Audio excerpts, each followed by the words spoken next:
दोस्तों नमस्कार। स्वागत है आप सभी का MGV study point YouTube channel में। तो दोस्तों आज की हमारी मिक्स क्वेश्चन सीरीज नंबर है 29 और ये 29 नंबर सीरीज है रीजनिंग की, जिसमें MCQ टाइप के टोटल 10 क्वेश्चन है। तो आज हम बात करेंगे इन टोटल 10 क्वेश्चन की। ये UPPCL JMRC exam based question है।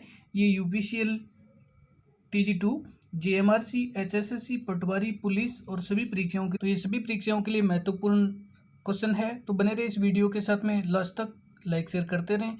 और अभी तक अपने यूट्यूब चैनल को सब्सक्राइब नहीं किया है तो ज़रूर इसको सब्सक्राइब करें और अपने फ्रेंड्स को भी फॉरवर्ड करें। तो चलिए बात कर लेते हैं आज के हमारे क्वेश्चन। फर्स्ट बात कर देते हैं, ये रीजनिंग की सीरीज है और ये 29 नंबर सीरीज है और ये ऑनलाइन टेस्ट सीरीज है जो रीजनिंग का टेस्ट लिया गया है। तो चलिए बात करते हैं इसके फर्स्ट क्वेश्चन की। और आज का हमारा फर्स्ट क्वेश्चन है, दी गई श्रृंखला में रिक्त स्थान में कौन सा अंक आएगा। तो यहाँ पे आपको दिए गए है एक रिक्त पद और उस रिक्त पद में आपको श्रृंखला के अनुसार आगे वाला पद ज्ञात करना है। तो यहाँ पे हम देखते हैं कि जो सभी संख्या है वो घटते क्रम में है हमारे पास।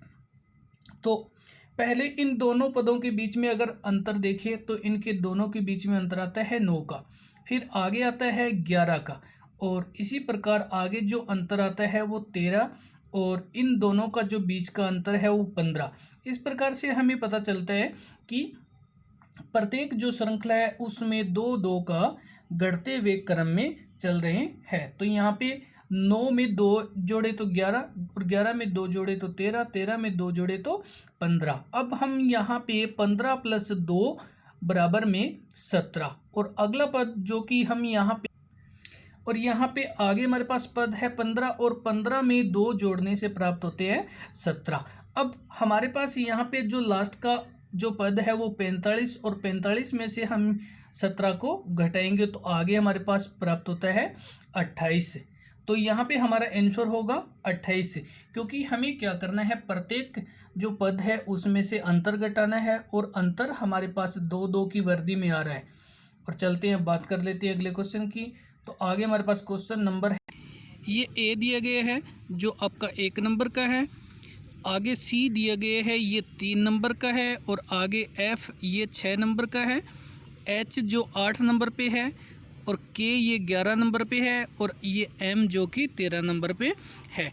इस प्रकार से हमारे पास ये जो सीरीज बन रही है अंकों की, जो अक्षरों के संख्या के आधार पे देखें तो पहले 1 और 1 में हमने 2 प्लस किया है तो 3, फिर आगे 3 में हमने प्लस किया है 3, और फिर 6 में हमने प्लस किया है 2 तो 8 हो गए, और 8 में हमने प्लस किए 3 तो 11 हो गए, और 11 में प्लस किए हैं 2 तो यहाँ पे 13 हो गया। तो अब हमें क्या करना है कि सबसे पहले तो एक बार हमें 2 प्लस करना है और एक बार 3 करना है। तो पहले हमने 2 किए, फिर 3 किए, फिर 2 किया, फिर 3 किया।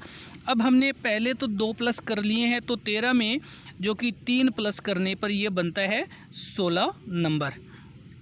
और फिर आगे हमने क्या करना है कि 16 में 2 प्लस करने हैं, तो 16 में 2 प्लस करने से बनते हैं 18 नंबर। अब आगे हमारे पास जो 16वें नंबर पे अंक आता है और 18वें नंबर पे अंक आता है, तो उन दोनों को देखना है। तो 16 नंबर पे तो आता है P और 18 नंबर पे आता है R, और यहाँ पे जो हमारा अब नया जो पद हो जाएगा वो हो जाएगा P और R, और यहाँ पे हमारा P और R हो जाएगा। क्योंकि हमें क्या करना है, एक बार तो 2 प्लस करने हैं, फिर 3 प्लस करने हैं, इस प्रकार से चलते जाना है, और आगे हमारे 2 पद जो प्राप्त हो जाते हैं। और चलते हैं देखते हैं ऑप्शन में। यहाँ पे हमारे पास ऑप्शन में जो दिए गए हैं वो दोनों पद यहाँ हमारे पहले ऑप्शन में दिए गए हैं P और R, तो यहाँ पे P और R हो जाएगा। और अब हम चलते हैं अगले क्वेश्चन की ओर, तो बात कर लेते हैं। आगे हमारे पास क्वेश्चन नंबर है सेकंड। आगे हमारे पास क्वेश्चन नंबर है नेक्स्ट जो 3 नंबर क्वेश्चन 3 में, यदि किसी सांकेतिक भाषा में रामायण को AYMAANR लिखा जाता है तो महाभारत को लिखा जाएगा। तो चलिए देख लेते हैं। सबसे पहले तो रामायण का इन्होंने किस प्रकार से कोड बनाया है। हमारे पास दिए गए सबसे पहले जो वर्ड रामायण, और रामायण में RAMAY RAN रामायण। तो रामायण का जो शब्द है इसको लिखा गया सबसे पहले इन्होंने शुरू किया है R से, यानी स्टार्टिंग वर्ड को लास्ट में लिखा है और R के बाद लिखा है N को। तो यहाँ पे ये R हो गया, R के बाद N हो गया। अब इस A को यहाँ पे लिखा गया है, फिर इस A को यहाँ पे लिखा गया है, फिर यहाँ से लिखा गया है, यहाँ जो M को लिखा गया है और M के बाद यहाँ पे इस Y को लिखा गया है। ये Y यहाँ लिखी गई है और Y के बाद में लिखा गया है इस A को। और यहाँ पे ये हमारे पास इधर से जो कि एक पहला और एक लास्ट वाला, एक पहला एक लास्ट वाला, इस प्रकार से जो कि यहाँ पे पूरे हमारे पास है। तो इसी प्रकार से हम देखते हैं कि महाभारत को इन्होंने किस प्रकार से लिखा है। तो चलिए इसी प्रकार से देखते हैं कि महाभारत को किस प्रकार से लिखा गया है। तो यहाँ पे महाभारत में हमारे पास जो कि सबसे पहले हम इसको स्टार्ट करेंगे M से। M के बाद में आएगा T और T के बाद में इधर से आएगा A और फिर इधर से आ जाएगा A, फिर आगे आ जाएगा H और उधर से आ जाएगा R, फिर इधर से आ जाएगा A और उधर से भी आ जाएगा A, और फिर यहाँ पे आगे बचता है इधर B और लास्ट में बचता है H। तो इस प्रकार से हमारे पास जो महाभारत है उसका नया जो शब्द हो गया वो हो गया HBAARHAATM। और ये जो हमारा ऑप्शन है ये आपको D में देखने को मिलेगा, जिसमें H के बाद में B फिर AARHAATM लिखा गया है। तो हमें क्या करना है कि पहले तो हमें लिखना है सबसे पहले स्टार्टिंग वाला शब्द जो अक्षर, और उसके बाद में लिखना है लास्ट वाला अक्षर, फिर स्टार्टिंग से दूसरा, फिर लास्ट से दूसरा, तीसरा, ऐसे करके सारे अक्षरों को लिखना है। और अब हम चलते हैं, बात कर लेते हैं अगले क्वेश्चन की। तो आगे हमारे पास क्वेश्चन नंबर है 4। क्वेश्चन 4 में किसी चित्र को देख कर के गोपाल ने कहा कि इसकी माँ मेरे पिता के पुत्र की पत्नी है और मेरे कोई भाई बहन नहीं है। गोपाल किसका चित्र देख रहा है? तो सबसे पहले तो आइए जान लेते हैं कि यहाँ पे हमने ये बना दिया एक, और ये हो गया चित्र। ये चित्र में कोई है लेकिन हमें अभी तक कोई पता नहीं है। और फिर आगे आपको ये कहा जा रहा है कि यहाँ पे, और ये हो गया हमारे पास गोपाल। अब आपको ये कहा जा रहा है कि इसकी माँ, यानी ये होगी इस चित्र की माँ, और इधर हो गया मेरे पिता, यानी ये गोपाल के पिता हो गया। और आगे आपको ये बताया है कि मेरे पिता के पुत्र, मेरे पिता के पुत्र यानी गोपाल के कोई भाई बहन नहीं है, तो गोपाल स्वयं हो गया। और उसकी पुत्र की पत्नी, तो गोपाल के पिता की पुत्र की पत्नी, तो गोपाल का पुत्र, पिता का पुत्र गोपाल स्वयं हो गया। और उसकी जो, तो ये होगी गोपाल की पत्नी, ये गोपाल की पत्नी होगी।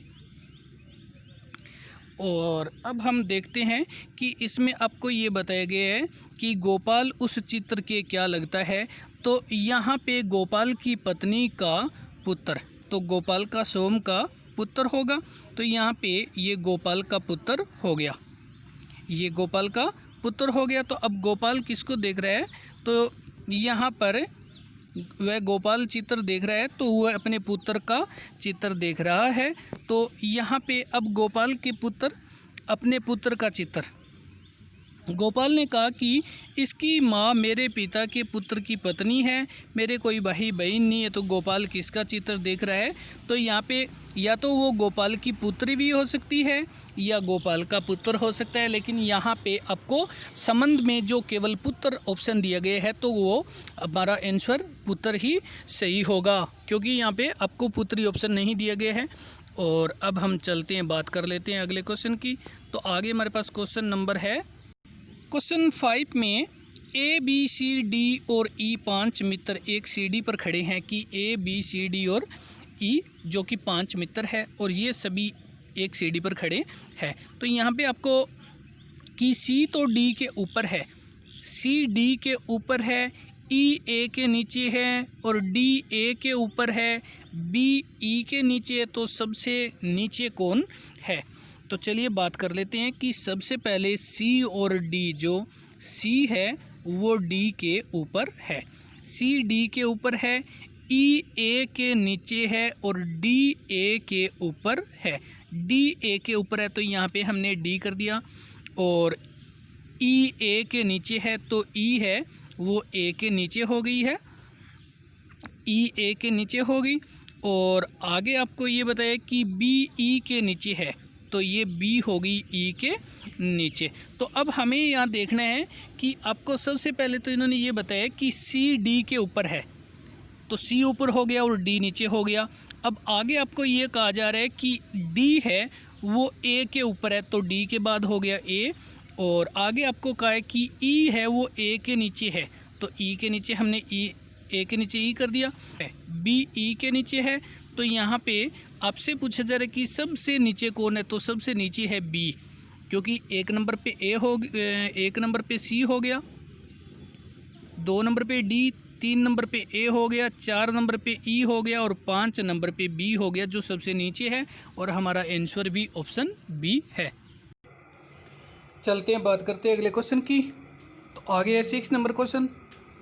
क्वेश्चन 6 में यदि जुलाई की 19 तारीख को मंगलवार है तो उसी वर्ष अगस्त की 15 तारीख को कौन सा वार होगा? तो यहाँ पे हमें क्या करना है कि पहले तो ये देखना है कि जुलाई की जो 19 तारीख को मंगलवार है और 15 अगस्त को कौन सा वार होगा।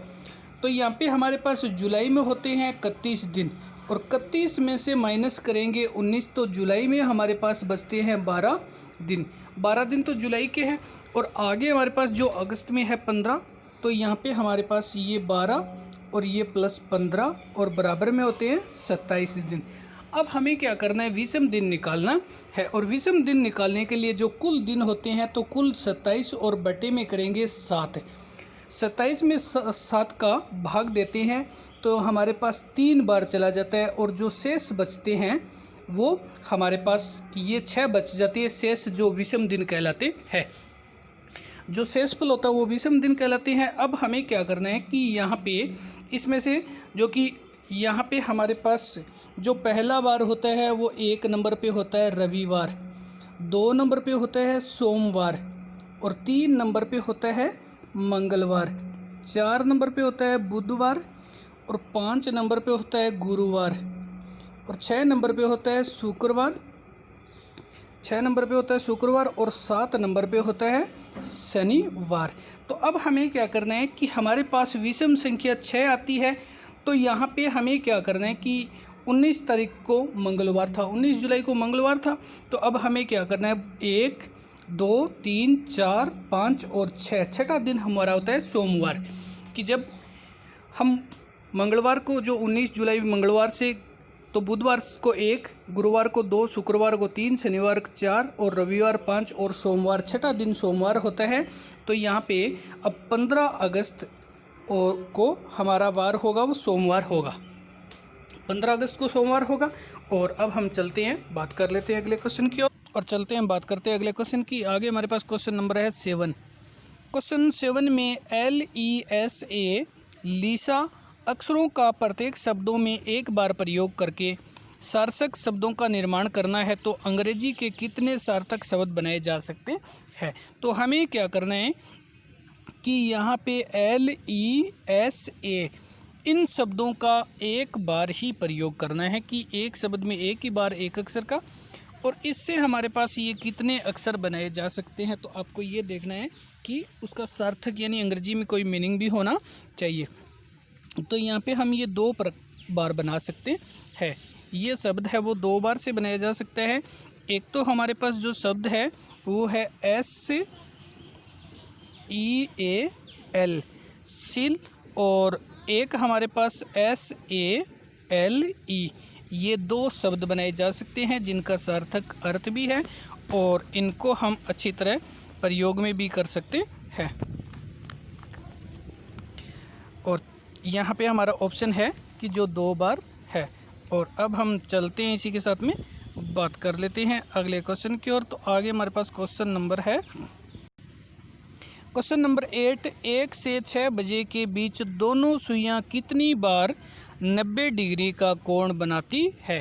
तो यहाँ पे आपसे पूछा जाए कि 1 और 6 के बीच में कितने जो कोण 90 डिग्री के बनते हैं। तो यहाँ पे सबसे पहले हम बात कर लेते हैं कि यहाँ पे हमारे पास 1 से 6 के बीच में 5 घंटे हो गई और 5 घंटे में बराबर जो कि 10 90 डिग्री के कोण बनने चाहिए, क्योंकि प्रत्येक 1 घंटे में 90 डिग्री के 2 कोण बनते हैं। और तो यहाँ पे हमारे पास 10 कोण बनने चाहिए, लेकिन यहाँ पे 9 बार बनता है। यहाँ पे हमारा आंसर है कि 9 बार 90 डिग्री के कोण बनते हैं, क्योंकि यहाँ पे हम बात करेंगे 2 से 4 बजे के बीच में। 2 से 4 बजे के बीच में यहाँ पे हमारे पास 2 घंटा होगी और 1 घंटे में 90 डिग्री का कोण 2 बार बनता है। तो यहाँ पे 2 से 4 बजे के बीच में 4 बनने की बजाय 3 ही 90 डिग्री के कोण बनते हैं।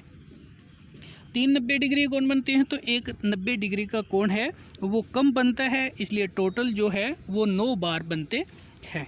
और चलते हैं इसी में बात कर लेते हैं। अगर दोनों सुइयों के बीच जो 90 डिग्री का कोण बनता है, तो इसमें हमें पहले जो समय ज्ञात करना होता है कि कितने बज के कितने मिनट पे बना है। तो सबसे पहले हमें करना है बज करके गुणा में, फिर 60/11 और फिर बज करके प्लस या माइनस करना होता है कि समय में आपको 3 या तो प्लस करना होता है या माइनस करना होता है। जब आपका समय 6 से कम हो तो प्लस करना है और 6 के बाद हो तो माइनस करना होता है। और अब हम चलते हैं, बात कर लेते हैं अगले क्वेश्चन की। तो आगे हमारे पास क्वेश्चन नंबर है 9। क्वेश्चन 9 में अंग्रेजी वर्णमाला में बाएं से दूसरे स्वर के दाएं 7वां अक्षर कौन सा होगा। तो अब हम बात कर रहे हैं इसी में कि यहाँ पे हमारे पास जो अंग्रेजी के वर्णमाला है उसमें A B C D E और E हमारा दूसरा स्वर होता है। ये जो दूसरा स्वर होता है, तो ये दूसरा स्वर आता है 5वें स्थान पे, 5वें नंबर पे आता है। और आपको ये कहा गया कि अब जब भी हम देखें तो यहाँ पे ये इसका राइट साइड होगी, यानी दाएं साइड होगी, और इसकी ये बाएं साइड होगी। आपको ये पूछा जा रहा है कि इसके बाईं तरफ से जो कि 12वां अक्षर कौन सा है। तो 5 नंबर पे ये है और प्लस में आगे आपको क्या करना है, 7 प्लस करना है। तो चलिए देख लेते हैं कि इसी को 7 प्लस करके अब टोटल हमारे पास ये हो गए 12 अंक। आपको यहाँ देखना है कि ये टोटल जो 12 अंक हो गए। अब हमें क्या करना है, 12वें स्थान का अक्षर ज्ञात करना है और 12वें स्थान पे आता है L। जब हम वर्णमाला को A B C D E F G H I J K L, तो L आता है 12वें नंबर पे और यहाँ पे हमारा जो आंसर है वो ऑप्शन L है, ऑप्शन L है। तो बात करते हैं क्वेश्चन 10 की। यदि A का अर्थ गुणा, M का अर्थ प्लस और P का अर्थ माइनस हो तो 7A 4M 4A 3P 2 का मान क्या होगा। तो अब हमें क्या करना है कि सबसे पहले तो ये देखना है कि जो हमारे पास यहाँ पे A है उसका अर्थ गुणा है और M का अर्थ है वो प्लस है और P का अर्थ है वो माइनस है।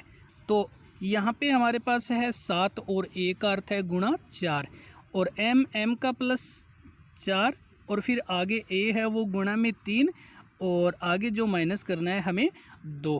तो इन दोनों को गुणा किया तो ये 7 चौके 28 हो गया, फिर प्लस करना है तो ये 3 चौके 12 हो गया और माइनस करना है हमें 2। इन दोनों को प्लस किया तो ये हमारे पास हो गया 40 और 40 में से 2 किए तो ये बन गया 38। जैसे ही यहाँ पे हमने ये 12 और 28 हो गए 40 और 40 में से 2 माइनस किया तो 38 हो गए। और अब हम चलते हैं, देखते हैं कि हमारा जो आंसर है वो ऑप्शन में, तो यहाँ पे ऑप्शन दे रखा है आपको 38। तो दोस्तों इसी के साथ में धन्यवाद वीडियो देखने के लिए, लाइक शेयर करते रहें और नेक्स्ट वीडियो अपलोड हो तब तक के लिए धन्यवाद। आज के लिए धन्यवाद।